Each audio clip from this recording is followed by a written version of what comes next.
로순의 이야기. 안녕하세요. 로순의 이야기입니다. 다섯 번째 제국은 헬라, 그리스 제국입니다. 군사적, 정치적, 또 경제적 힘의 중심이 여기 메소포타미아 지역, 그리고 페르시아, 지금 현재 이란 지역에서부터 이제 이렇게 서쪽, 지중해 쪽으로 점점 힘과 권력이 이동해가는 그런 시기입니다. 헬라 제국은 BC 330년부터 BC 168년까지 있었는데요.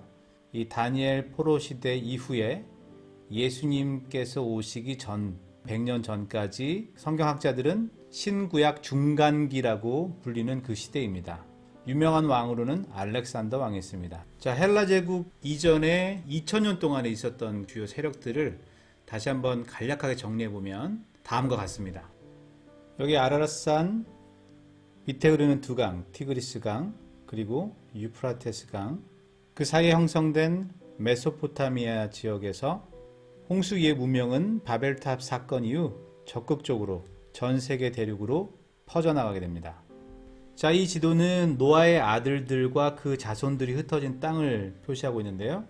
이렇게 붉은색이 함의 자손들, 여기 가나안 대표적으로 굿스, 붓, 미즈라임 이렇게 보이죠? 다른 편은 또 셈, 이 보라색은 셈의 자손입니다. 이 아수르, 엘람도 보이고요. 아르박사도 보이고요. 아람도 보입니다. 그리고 여기 욕단도 보이는데 일부 성경학자는 욕단은 이쪽 동쪽으로 갔다는 얘기를 하는데, 아무튼 이 그림에서는 지금 욕단은 아라비아 반도의 남쪽 중앙 쪽에 위치하고 있네요. 야벳, 녹색은 야벳이네요. 야벳은 보면 야반, 고메르, 마곡, 아쉬케나즈, 두발, 도갈마, 메색, 마다이, 야벳의 자손들을 또 우리가 볼 수가 있습니다.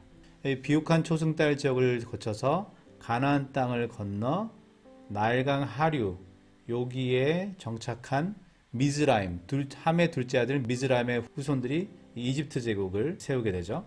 아카드 왕국이 있었던 곳, 이 위쪽 지역, 메소포타미아 위쪽 지역을 구아시리아 제국이 세워지죠. 그래서 셈의 둘째 아들 아수르가 여기다가 구아시리아 제국을 세웠다고 보여지고요. 이 구아시리아 제국이 점점 커져서 신아시리아 제국을 여기서 세우게 되죠. 자, 또 여기 아카드 남쪽에 구바벨론 제국, 함의 손자 여기 니무롯이 바벨탑을 세운 것을 알고 있죠. 그 바벨탑 이후에 생겨난 도시, 그리고 나라, 그리고 제국이 구바벨론 제국으로 보여지고요.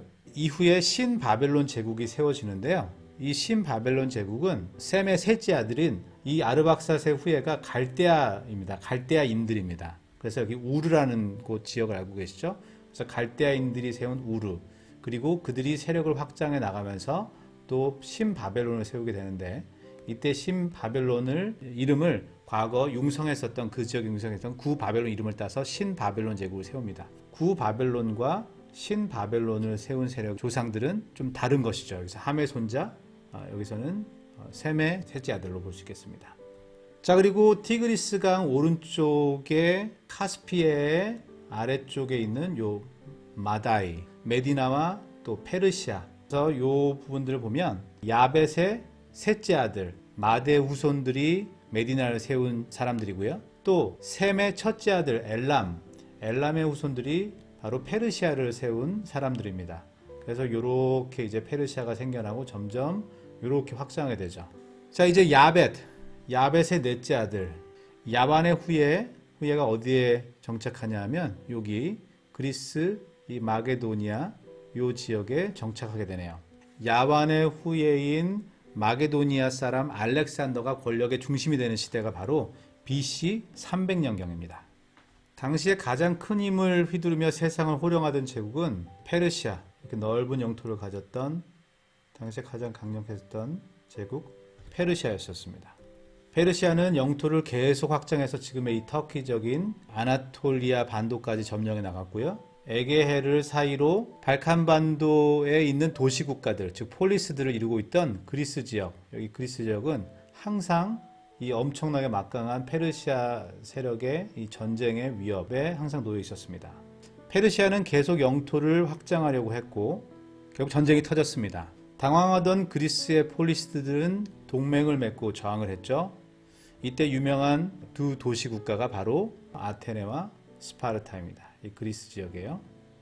결국 이 둘은 다시 그리스 지역과 당시 무역과 경제 중심권이었던 에게해의 무역 상권, 이 패권을 놓고 싸우게 됩니다. 결국 큰 상처를 남기면서 스파르타가 이기게 되지만 전쟁으로 힘이 빠진 틈을 타서 이 마케도니아 왕인 필립 왕이 세력을 확장하기 시작하고요. 이제 점점점 확장해 나가다가 그리스 지역을 전부 다 점령하게 되죠.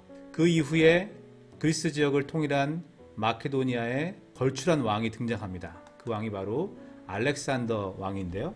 이 알렉산더가 20세에 왕위에 등극하고 나더니 그 다음에 정복전쟁을 엄청나게 강력하게 펴기 시작합니다.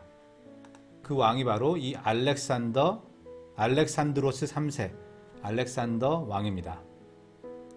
이 알렉산더 왕은 아리스토텔레스를 스승으로 두고 어릴 때부터 통일된 마케도니아의 계승자로 이미 야망을 키우기 시작했고요. 그래서 그 알렉산더는 20세의 젊은 나이에 왕위에 오르면서 그동안 서로 으르렁거렸던 페르시아를 정복하는 전쟁을 시작합니다. 알렉산더 왕의 경로들을 좀 살펴보면요. 먼저 이렇게 아나톨리아 반도를 건너서 여기를 점령하죠. 여기 다 점령합니다. 그러더니 요 가나안 땅, 이스라엘 지역으로 와서 점령을 하더니 이집트 지역을 점령해 버립니다. 시리아를 점령하고 나서 아래로 내려가서 바벨론을 점령해 버립니다. 페르시아까지 다 점령해 버리죠. 여기가 끝이 아니라 여기를 다 이 산맥을 돌아서 다시 인도까지 진군을 합니다. 그러다가 이 10년도 넘은 전쟁 생활에 지친 부하들의 반대에 부딪혀서 인더스 강이 있는 데서 말을 돌려서 바벨론에 정착해서 정복한 제국을 통치하려 했던 그는 BC 323년 33세의 젊은 나이에 허무하게 죽게 됩니다. 엄청난 영향력과 권력을 쥐고 있던 알렉산더 왕이 너무 갑작스럽게 죽게 되자 그 넓은 제국의 영토를 누가 차지할 것인가에 대해 분란이 일어나게 됩니다. 헬라 제국은 결국 4개의 나라로 찢어지게 되는데 알렉산더 왕과 산전수전을 같이 했던 장군들이 이 나라들을 차지합니다. 그래서 첫 번째 나라는 프톨레마이오스, 여기 주로 이집트 지역, 녹색 지역이죠. 프톨레마이오스 지역을 이 제국의 남쪽이 프톨레마이오스 지역입니다. 그리고 셀레우쿠스, 노란색입니다. 노란색이어서 페르시아 제국에 있던 모든 땅 대부분의 땅들을 이 셀레우쿠스가 차지하게 됩니다. 그리고 카산더는 마케도니아 본토 지역, 그리스 본토 마케도니아 지역이고요. 그 다음에 루시마쿠스는 여기 보라색 지역, 이렇게 터키와 이 발칸반도 북쪽에 여기를 차지하게 됩니다. 다니엘이 페르시아의 키루스 왕, 즉 고레스 왕, 즉 BC 540년경에 예언했었던 말씀이 있었죠. 다니엘서 8장의 말씀 보기에는요, 이미 페르시아를 무너뜨릴 세력이 기록되는데요. 뭐라고 기록되어 있냐면 서쪽에서 온 분노한 숫염소라고 기록되어 있습니다. 이게 무슨 뜻일까? 다니엘이 많이 궁금했겠죠. 그리고 가브리엘 천사가 다니엘에게 이것을 해석해 줍니다. 이 숫염소의 큰 뿔이 꺾이고 대신에 4개의 뿔이 난 환상, 이것의 의미는 첫째 헬라 왕이 세운 그 나라가 4갈래로 4나라로 갈라진다는 것이었습니다. 자, 우리 성경 읽어볼까요? 다니엘서 8장 19절에서 22절 보면요. 이르되 진노하신 때가 마친 후에 될 일을 내가 4개 알게 하리니, 여기서 4개라는 것은 다니엘이죠. 그리고 4가는 여기 가브리엘 천사입니다. 이 환상은 정한 때 끝에 관한 것임이라. 내가 본 바 2뿔 가진 숫양은 곧 메대 바사왕 순양이죠. 그리고 털이 많은 숫염소는 곧 헬라 왕이에요. 그리고 그의 두 눈 사이에 있는 큰 뿔은 곧 그의 첫째 왕이요. 누구요? 알렉산더 왕이죠. 그리고 이 뿔이 꺾이고 죽잖아요. 33세. 그 대신에 4뿔이 나죠. 4뿔이 나는 건 결국 4명의 왕이죠. 그 나라 가운데에서 4나라가 일어나되 그의 권세만 못하리라. 즉 그의 권세는 첫째 왕 알렉산더를 얘기하고 있습니다. 다니엘서 8장 19절에서 22절이 이렇게 하나님께서 다니엘에게 환상과 그것에 대한 해석을 또한 성경에 기록하게 하신 예언의 말씀으로 기록하게 하시죠. 우리 그 페르시아 편에서 함께 또 다뤘었던 것처럼 하나님께서 이사야 선지자에게 키루스 즉 고레스에 대한 예언을 이미 몇 년 전에요? 150년 전에 성경에 기록하게 하셨죠.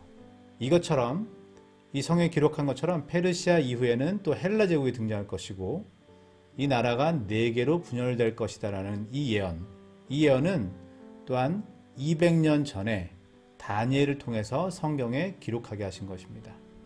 인간은 이런 일을 할 수가 없습니다. 150년, 200년 전에 앞으로 일어날 일을 이름까지 또는 상황까지 완벽하게 또 기록해 놓으시는, 예언하게 하시는 것은 사람으로 할 수가 없는 것이죠. 세상을 창조하시고 시간을 통치하시는 하나님께서 이사야나 다니엘과 같은 하나님의 사람들이 기록한 성경, 이 성경을 통해 모든 역사와 사건은 하나님의 계획과 섭리 아래 있다는 것을 우리에게 알게 하신다는 것을 또 우리는 깨닫게 됩니다. 알렉산더 왕이 정복 전쟁을 벌일 때 각 지역의 주요한 곳마다 알렉산드리아라는 도시를 세우고 헬라어, 그리스어를 공용어로 쓰게 만들었습니다.